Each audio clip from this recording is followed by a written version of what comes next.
Quand Jésus n'a pas murmuré. Matthieu 14, 12-14. Ses disciples vinrent prendre le corps et l'ensevelir, puis ils allèrent l'annoncer à Jésus. Jésus, l'ayant appris, se retira de là dans un lieu désert, à l'écart. La foule l'ayant su, le suivit à pied depuis les villes. Il la vit, fut ému de compassion envers elle, et guérit ceux qui étaient malades. Matthieu 14, 12-14. Arrêtons-nous ici. Lisons lentement. Et laissons ce texte nous instruire. J'en étais pas n'importe qui. Jésus lui-même avait rendu ce témoignage, sans équivoque, devant les foules, parmi ceux qui sont nés de femmes, il n'en a pas été suscité de plus grand que Jean le Baptiste. Matthieu 11h11. J'en étais pas un serviteur ordinaire. Il était le précurseur annoncé par Ésaïe. Il était celui qui avait préparé les chemins du Seigneur. Il avait baptisé Jésus de ses propres mains dans les eaux du Jourdain. Il avait prêché dans le désert avec une puissance que les foules reconnaissaient comme prophétique. C'était un homme de Dieu accompli, intègre, sans compromis, qui avait tout donné pour la mission que Dieu lui avait confiée. Une mort absurde et révoltante. Et pourtant cet homme-là est mort comment? Décapité sur un coup de tête, pour satisfaire le caprice d'une danseuse, pour assouvir la vengeance d'une femme adultère que Jean avait osé reprendre selon la loi de Dieu. Pas de procès. Pas de jugement. Une tête sur un plateau d'argent, livrée comme un trophée.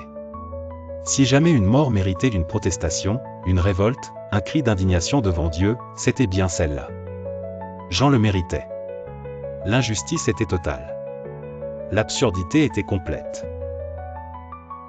Et Jésus n'a pas murmuré. Ses disciples viennent lui annoncer la nouvelle. Jésus l'apprend. Et que fait-il? Il ne crie pas. Il ne se révolte pas. Il ne demande pas à Dieu des comptes. Il ne dit pas « Pourquoi as-tu permis cela ?» Il n'abandonne pas le ministère sous prétexte que l'injustice est trop grande. Il se retire dans un lieu désert, seul avec le Père.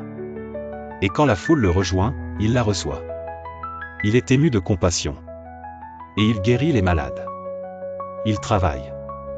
Il sert. Il donne encore. Au moment même où il aurait pu s'effondrer, il verse davantage. La leçon que Jésus nous enseigne par son comportement. Ce silence de Jésus est une prédication en soi. Il nous enseigne que la grandeur de la victime ne justifie pas le murmure contre Dieu. Il nous enseigne que même l'injustice la plus criante, même la perte la plus douloureuse, ne donne pas le droit de s'arrêter de servir.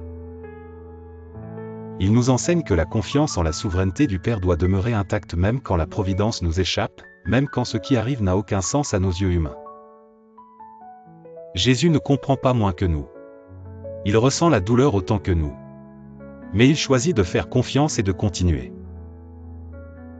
Et toi, serviteur de Dieu?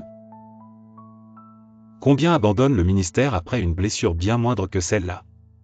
Combien murmurent contre Dieu pour une injustice infiniment moins lourde que la décapitation du plus grand prophète né de femme? Combien s'arrêtent de servir parce qu'ils ont été trahis, rejetés, incompris, ou mal récompensés? Jésus t'a laissé un exemple. Face au deuil, il a guéri. Face à l'injustice, il a servi. Face à l'absurde, il a fait confiance. C'est cela, la maturité spirituelle. C'est cela, marcher comme lui a marché. Ne murmure pas, travaille pour Dieu. Serge le prédicateur t'encourage.